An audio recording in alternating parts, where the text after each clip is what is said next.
मृत्यु केउ दिन केउ मुहूर्त आसिब ताहा काहाकु भी अजणा। भोर समय रे निदर उठी रास्ता कड़े थिबा घरर नलकूपरे जणे व्यक्ति मुह धोउथिले। एही समय रे सेठारे जेमिति तांकु जगिथिला जम। गोटिए परिबा बुझेई पिकअप भ्यान अति द्रुत गति रे आसी नलकूपरे मुह धोउथुबा व्यक्ति को धक्का देइथिला।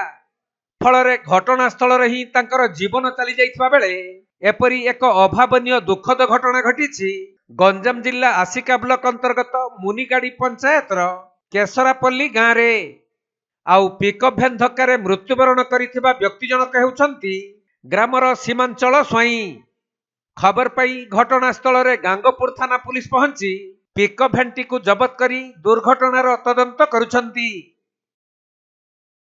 घर पाखे जनगर सीमांचल स्वाई बोली जड़े सकाल मर्णिंग 4:55 से उठिले गोटे बोलर पिकअप आसी सकाल से ट्यूबवेल पाखे कौन धोते हाथ हाथ कौन से ट्यूबवेल माने धक्का देवर से स्पॉट डेथ हो से गाड़ी आसी गोटे कांथरे लगी से ड्राइवर हेल्पर फेरार होपर के टाइम पर आम्बुलांस कॉल कलु कि तो मरी जाते स्पॉट डेथ होपर फोन कलापर पुलिस आसी से कौन स्टेटमेंट नहीं से डेड बॉडी को आम्बुलांस सारापर आम आसलु मेडिकल अच्छु से पोस्ट ये आस्का मेडिकल अच्छु से कौन पोस्टमार्टम वेट कर पुलिस कौन एफआईआर देला कौन हम से स्टेटमेंट क्लियर कलापर जा कौन हम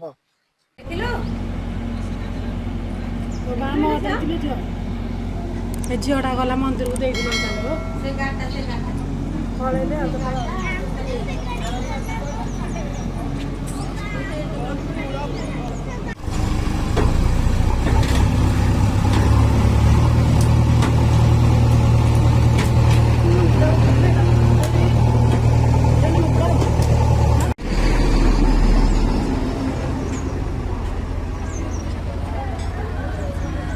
गंजाम जिल्लारू अजित कुमार पट्टनायक रिपोर्ट कोणार्क लाइव।